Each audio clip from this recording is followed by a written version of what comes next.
Après l'humiliation du match aller au Vélodrome, l'OM va devoir montrer un tout autre visage pour espérer prendre des points au Parc des Princes face à une équipe parisienne qui est toujours invaincue en championnat, qui déroule sur ce début d'année 2025 et qui sort d'une grosse performance en éliminant Liverpool à Anfield pour rallier les quarts de finale de la Ligue des Champions. Côté marseillais, la défaite contre Lens a été une grosse déception, l'avance pourrait fondre comme neige au soleil et l'objectif sera de ramener quelque chose du Parc des Princes même si on s'attend à un match très difficile. On va en parler en détail dans l'avant-match en commençant par un gros point sur la conférence de presse de Rongier et de De Zerbi et sur la compo. On s'intéressera ensuite à la dynamique des deux équipes avant de parler des joueurs à suivre de chaque côté et de vous donner mon pronostic en fin d'analyse.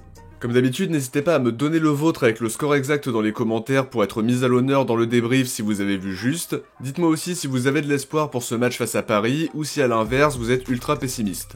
On commence sans plus tarder avec d'abord un point sur la conférence de presse de vendredi après-midi. Alors Valentin Rongier était le premier à s'exprimer en donnant son ressenti avant le match de dimanche qu'il présente comme un match spécial comme toujours où il faudra être à la hauteur dans l'intensité et l'envie qu'on mettra dans les duels. Il ajoute que ce sera un match difficile mais que l'OM ne compte pas faire le dos rond ou mettre le bus derrière et qu'ils vont tout faire pour ramener quelque chose dimanche soir. Pour lui la clé ce sera de mettre de l'intensité et de s'adapter au momentum et au contexte du match, mais il ajoute qu'il ne faudra pas paniquer en cas de défaite parce qu'il y a encore pas mal de points à prendre. Il n'est pas inquiet pour l'accueil de Rabiot au Parc des Princes en expliquant que c'est pas seulement Rabiot qui se déplace là-bas et qu'ils seront tous à ses côtés pour le soutenir. Il a aussi expliqué qu'il avait été vexé d'avoir été mis sur le banc mais qu'il se battait pour gagner sa place comme il l'a toujours fait. Il a également répondu à une question qu'on s'est beaucoup posée quand on affronte des équipes en bloc bas, les frappes de loin qu'on ne voit pas suffisamment. Il ajoute qu'il faudrait en faire plus parce que ça peut débloquer des matchs difficiles, tout en concédant qu'il faut être prudent et ne pas prendre le risque de se faire contrer non plus.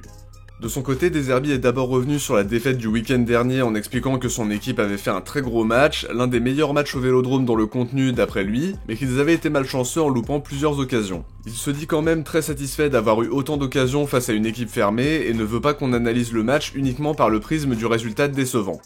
Il est revenu sur le potentiel problème avec Greenwood et Luis Enrique en expliquant qu'il n'y en avait pas. Il a jugé qu'ils n'étaient pas au top physiquement et mentalement, mais qu'ils étaient tous unis vers l'objectif commun, c'est-à-dire la qualif en Ligue des Champions. Lui aussi s'attend à un match difficile où l'équipe devra savoir souffrir et se salir les mains pour reprendre ses propres termes. Il parle d'un match spécial où il n'y a pas seulement 3 points en jeu, mais beaucoup plus à gagner en cas de victoire à Paris. Il a d'ailleurs reconnu le travail de Luis Enrique qui a fait passer un cap mental à son effectif et qu'il aimerait lui aussi faire passer à son équipe à Marseille. Pour remplacer Højbjerg, il a évoqué 3 solutions potentielles, Rongier, Nadir et même remettre Kondogbia au milieu de terrain. Maintenant, concernant l'entraînement public au Vélodrome devant une centaine de supporters, il précise que c'est quelque chose d'important de rencontrer les supporters pour avoir une bonne connexion. Il aime le mettre en place à l'approche d'un grand match et c'est une bonne initiative puisque les supporters marseillais ne pourront malheureusement pas être présents au Parc des Princes. On passe à un focus sur la compo en commençant avec le traditionnel point médical d'avant-conférence de presse. Alors parmi les absents, Højbjerg a une lésion au mollet gauche et sera absent plusieurs semaines comme on l'a dit dans le dernier épisode d'Actu-OM. Amir Murillo a lui repris la course ces derniers jours, Harit poursuit les soins et le travail en salle en parallèle, tandis que Robinho Vaz et Faris Moumbagna sont toujours en phase de réathlétisation. Concernant la compo, on peut s'attendre à de nombreux changements par rapport à l'équipe qui a débuté contre Lens. La principale question concerne la défense centrale parce que je pense que Rongier jouera aux côtés de Bennacer au milieu de terrain. La place d'axial droit se jouera probablement entre Luis Felipe et Paul Lirola, mais j'aimerais voir Luis Felipe parce que la Provence expliquait qu'il était en pleine possession de ses moyens, et je pense qu'il peut apporter une vraie plus-value défensive à l'équipe, même si son manque de rythme peut interroger. Il y a aussi la possibilité de voir Rongier enchaîner comme axial droit, mettre Cornelius axe gauche et donc Kondogbia aux côtés de Bennacer, mais à voir ce que De Zerbi choisira au coup d'envoi. En tout cas, je pense qu'on reverra Luis Enrique et Quentin Merlin sur les côtés, Greenwood, Rabiot en soutien de Gouiri, mais on n'est pas à l'abri d'une surprise comme ça a pu être le cas le week-end dernier. Dites-moi ce que vous pensez de la compo, est-ce que ça vous semble cohérent ou alors faut-il faire d'autres choix? J'attends vos avis en commentaire.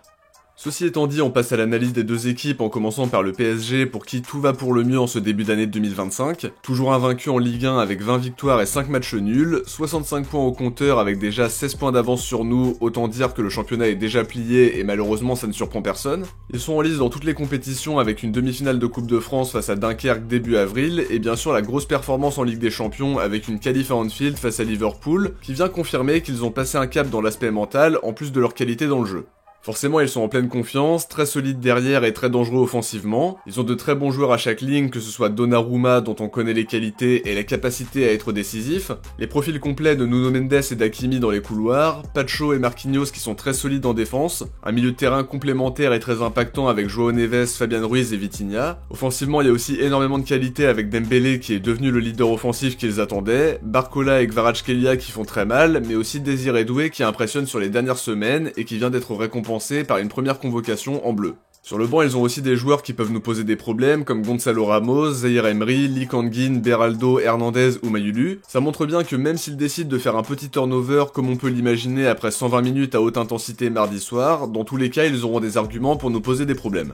Pour autant, même si le championnat est déjà plié, ils auront à cœur de faire un grand match face à nous. Même si la rivalité est très déséquilibrée depuis le rachat par les Qataris, ça reste un rendez-vous important pour les supporters, donc clairement je m'attends à un match très compliqué parce qu'ils ne nous feront pas de cadeaux. Alors oui, c'est une équipe qui encaisse peu de buts, mais faut pas oublier que Rennes a quand même réussi à se procurer pas mal d'occasions lors du dernier match. Ils ont notamment touché la barre, il y a la frappe de Blas qui passe à côté, l'occasion gâchée par Cissé sur un cadeau défensif, une autre frappe de Blas trop axiale, et bien sûr le but de Brassier après une déviation sur corner. Ils ont gâché pas mal de cartouches, mais si on met les bons ingrédients, il y a moyen de les mettre en danger, mais faudra pas pêcher dans le réalisme côté marseillais. Là où il faudra se méfier, c'est sur la capacité de leurs trois milieux de terrain à prendre l'ascendant sur les nôtres. Ils sont très justes techniquement, et à côté de ça, leur secteur offensif peut nous faire très mal par la qualité technique et la capacité de leurs attaquants à prendre la profondeur, à bien combiner et à profiter du moindre espace qu'on laissera.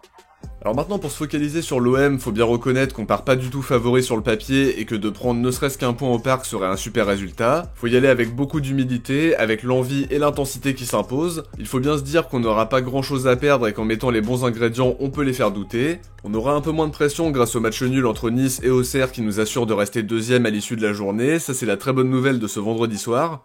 Faudrait être beaucoup plus convaincant qu'au match aller où l'équipe était totalement passée à côté de son sujet, notamment les 20 premières minutes catastrophiques ponctuées par l'expulsion d'Harit qui a douché tous nos espoirs. Il faudra mieux défendre, être capable de prendre l'ascendant au milieu de terrain sans Pierre-Emile Højbjerg qui est incontestablement l'un des piliers de l'équipe. Je pense qu'on peut les mettre en danger offensivement si l'équipe fait preuve de justesse technique, de créativité tout en étant imprévisible dans la construction du jeu. En revanche, il faudra être beaucoup plus réaliste que contre Lens parce qu'on aura des situations mais faudra pas se louper. On devra aussi éviter de perdre des ballons bêtement comme on a pu le voir le week-end dernier avec des approximations techniques, ça c'est une certitude. Si on leur fait des cadeaux, ils en profiteront direct, donc clairement si tu veux prendre des points là-bas, faudra faire le moins d'erreurs possible parce que ça va se payer cash. On l'a dit et répété, c'est un match qui s'annonce difficile mais l'équipe doit l'aborder avec le bon état d'esprit. Si on marque rapidement, ça peut les faire douter et surtout il faudra faire bonne figure contrairement au match aller en allant au Parc des Princes avec des intentions et un jeu plus abouti. À l'équipe maintenant de montrer qu'elle a des ressources pour ramener quelque chose du Parc des Princes. Ça reste 11 humains contre 11 humains donc tout peut se passer. On sait qu'un match n'est jamais joué d'avance et si c'est nous qui faisions tomber le PSG en les empêchant d'être champions en étant invaincus, ce serait vraiment magnifique.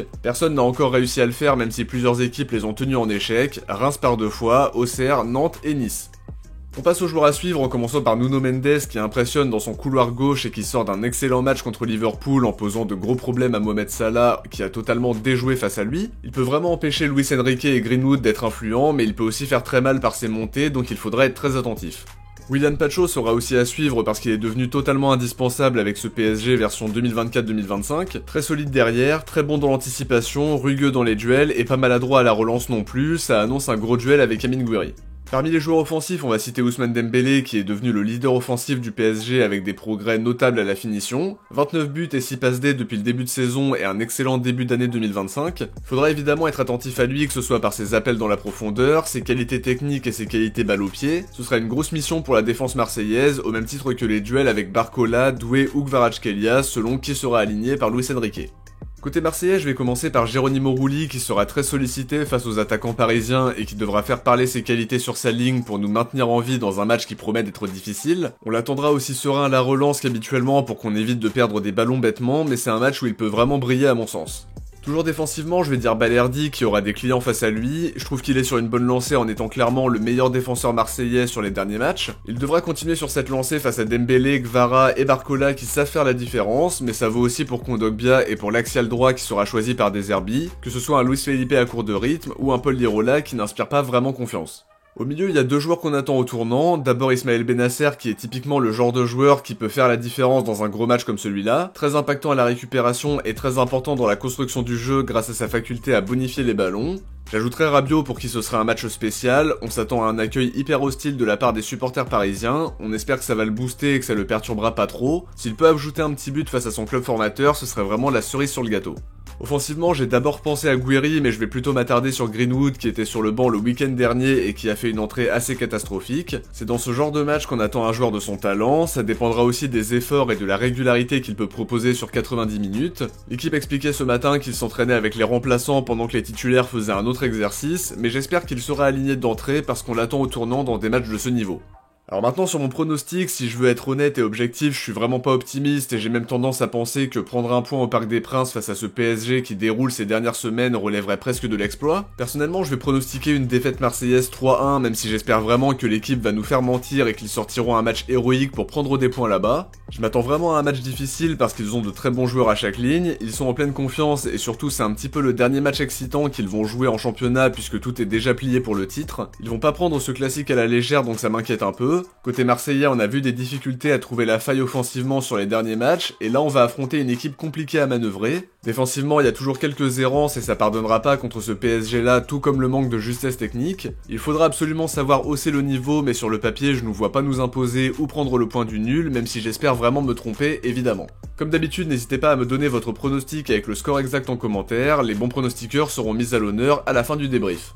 De mon côté, j'arrive à la fin de cet avant-match qui était un peu plus long que d'habitude, j'espère que ça vous a plu et si c'est le cas, n'oubliez pas de laisser un like avant de partir pour me soutenir et permettre à la vidéo d'être mieux référencée par la suite. N'hésitez pas à vous abonner en activant la cloche des notifs si c'est pas déjà fait. Si vous avez regardé la vidéo jusqu'au bout, écrivez rivalité dans les commentaires. De mon côté, je vous dis à très vite pour l'analyse du match en espérant une grosse performance de nos Olympiens. Ciao, portez-vous bien, bon match à tous et surtout allez l'OM.